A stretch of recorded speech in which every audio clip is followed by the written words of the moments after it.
Hello students, स्वागत है आप सभी का मेरे इस चैनल बायोलॉजी विद श्रद्धा में। बच्चों, आज हम लोग जो टॉपिक पढ़ने वाले हैं ये रहने वाला है प्लास्टिड्स। प्लास्टिड्स के बारे में जानेंगे और आपके सामने जो ये डायग्राम दिख रहा है ये डायग्राम भी प्लास्टिड्स का है। सबसे पहले ये जान लेते हैं कि प्लास्टिड्स होते क्या हैं। तो बच्चों, प्लास्टिड्स एक तरह के ऑर्गेनल्स हैं। ऑर्गन और ऑर्गेनल्स में क्या डिफरेंस होता है? ऑर्गन बड़े पार्ट्स होते हैं जो कि बॉडी के अंदर पाए जाते हैं, बट ऑर्गेनल्स वो पार्ट होते हैं जो कि किसी भी पार्ट सेल के अंदर पाए जाते हैं। और आप सब इतना तो लोअर क्लासेस में पढ़े होंगे, और नहीं भी पढ़े तो बता दूं कि प्लांट सेल्स के अंदर ये ऑर्गेनल सिर्फ पाए जाते हैं। हमारी बॉडी यानी ह्यूमन बॉडी के सेल्स के अंदर प्लास्टिड्स कभी नहीं पाए जाते। प्लास्टिड्स हमेशा सिर्फ और सिर्फ प्लांट सेल्स में होते हैं। अब ऑब्वियस ही बात है, ये सिर्फ प्लांट सेल्स के अंदर होते हैं तो इनका कुछ ना कुछ काम वहां पे होता होगा। और प्लांट्स जिस चीज के लिए जाने जाते हैं सबसे ज्यादा, वो होता है बच्चों फोटोसिंथेसिस, है ना। फोटोसिंथेसिस भाई वो प्रोसेस है जिसके जरिए प्लांट्स जो है वो अपना खाना जो है वो खुद से बनाते हैं। तो कहीं ना कहीं ये जो प्लास्टिड्स ऑर्गेनल है ये इसी प्रोसेस में मदद करता है। फोटोसिंथेसिस करने में प्लांट्स को मदद जो करता है ऑर्गेनल, वो होता है प्लास्टिड्स। ये ग्रीन कलर के होते हैं और इनका काम होता है फोटोसिंथेसिस का। अब सबसे पहले यहाँ पे जान लेते हैं कि ये जो स्ट्रक्चर है इसके अंदर हर एक पार्ट जो है प्लास्टिड्स का वो क्या बताता है और कौन सा क्या चलता है ये भी जानेंगे। तो सबसे पहले अगर आप देखें तो मैंने लास्ट क्लास में माइटोकॉन्ड्रिया बताया था बच्चों, और वहां पे मैंने बताया था कि वो भी एक डबल लेयर की मेम्ब्रेन बाउंड्री उसमें पाई जाती है।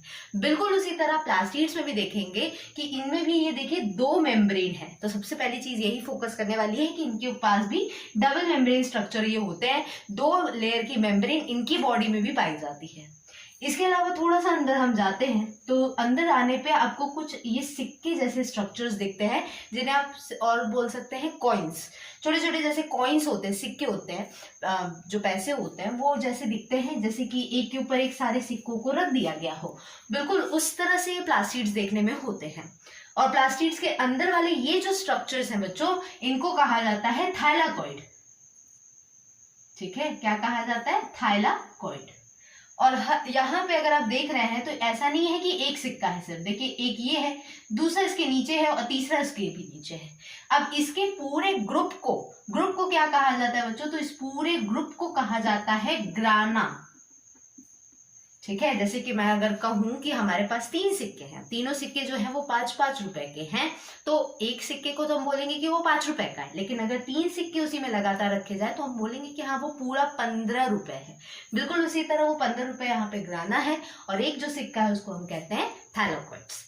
ये जो स्ट्रक्चर्स हैं ये ऐसे जगह बच्चों जहाँ पे एक्चुअल में खाना बनता है, या खाना बनने की जो प्रोसेस है, जैसे हमने कहा है, नाम दे दिया है फोटोसिंथेसिस, वो काम जो है वो यहीं पे चलता है। शुरुआत उसकी इसी के अंदर होती है जिसको हमने ग्राना या थाइलाकॉइड्स कहा है।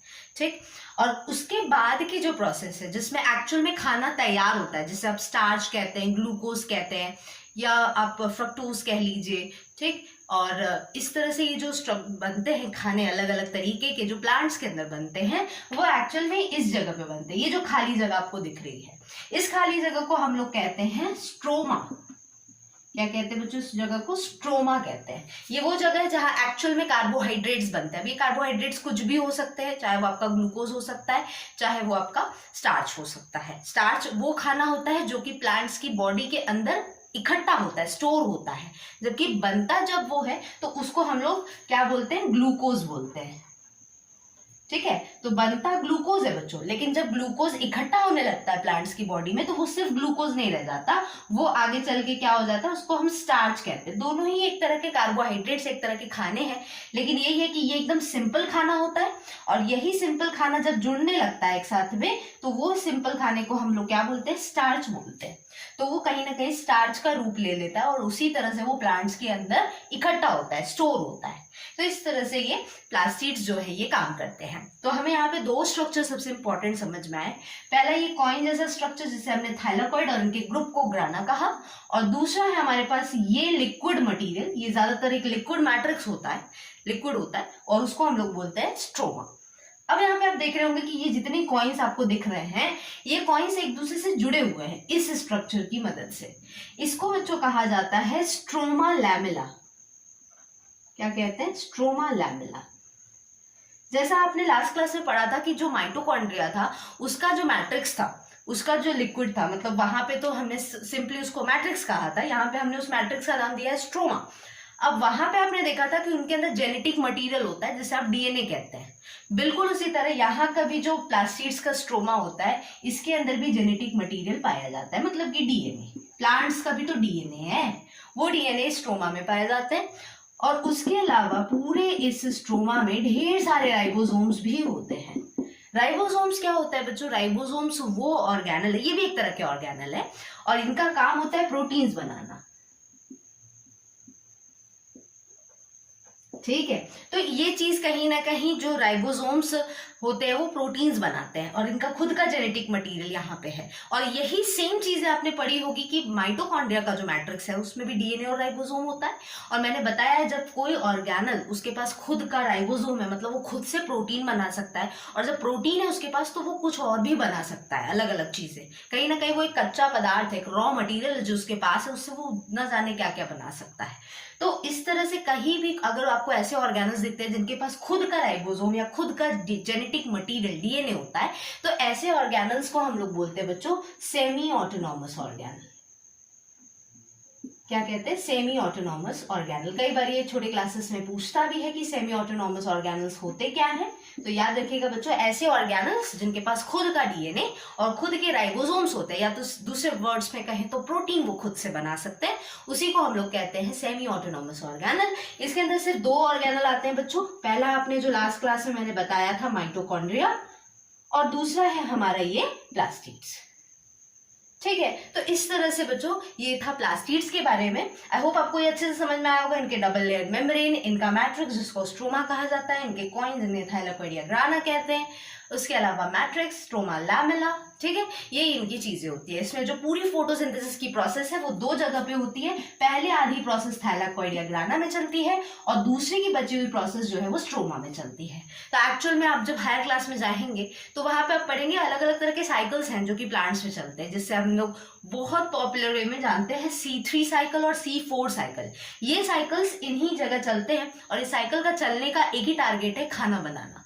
तो वो एक्चुअल में स्ट्रोमा में होता है। और शुरू की जो प्रोसेस है जिसमें एक्चुअल में जब हम कहते हैं फोटोसिंथेसिस तभी शुरू होती है जब लाइट एनर्जी पड़ती है, या सूर्य की रोशनी, सनलाइट एनर्जी जब पड़ती है, तो वो सनलाइट एनर्जी जहां पड़ती है ना बच्चों, वो थाइलाकोइड्स ही होते हैं। और थाइलाकोइड ही वो जगह है जहां पे ढेर सारे पिगमेंट्स पाए जाते हैं, जिन्हें हम लोग कहते हैं बच्चों क्लोरोफिल।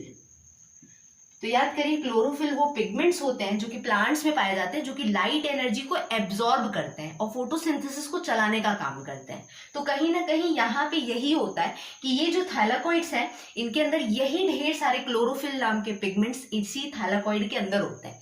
मतलब शुरुआत जो होती है फोटोसिंथेसिस की वो यहीं से होती है, यहीं से लाइट एनर्जी एब्जॉर्ब होती है, और उसी लाइट एनर्जी को एब्जॉर्ब करके सबसे पहले जो हम लोग प्लांट्स को पानी देते हैं वही ब्रेक होता है। और ब्रेक होगा तो वो हमेशा हाइड्रोजन आयन बनाता है और ऑक्सीजन में मॉलिक्यूल बनाता है। ये वही ऑक्सीजन है बच्चों जो हमें प्लांट से मिलता है। तो कहीं ना कहीं ये चीज आप दिमाग में बैठा लीजिएगा कि प्लांट से जो हमें ऑक्सीजन मिलता है वो हमें वाटर के एक्सचेंज में मिलता है। जो हम लोग प्लांट्स को पानी देते हैं उसके एक्सचेंज में मिलता है, ना कि CO2 के एक्सचेंज में। ठीक, तो इस तरह से प्रोसेस यहीं से शुरुआत होती है, लाइट एनर्जी को एब्जॉर्ब करना, फिर वाटर मॉलिक्यूल को तोड़ना, और फिर एंड में जाके इसी स्ट्रोमा में कार्बोहाइड्रेट्स का बनना। तो इसी तरह से पूरी प्रोसेस जो है वो प्लास्टिड्स के अंदर चलती है। तो आई होप बच्चों आज का जो ये क्लास है जिसमें हमने प्लास्टिड्स के बारे में पढ़ा, ये आपको अच्छे से समझ में आया होगा। मिलते हैं नेक्स्ट क्लास में किसी नए ऑर्गेनल के साथ में। अगर वीडियो अच्छा लगा है तो लाइक जरूर करिएगा, चैनल पे आप नए हैं सब्सक्राइब जरूर करिएगा। मिलते हैं नेक्स्ट क्लास में, अभी के लिए इतना ही रहेगा। Thank you.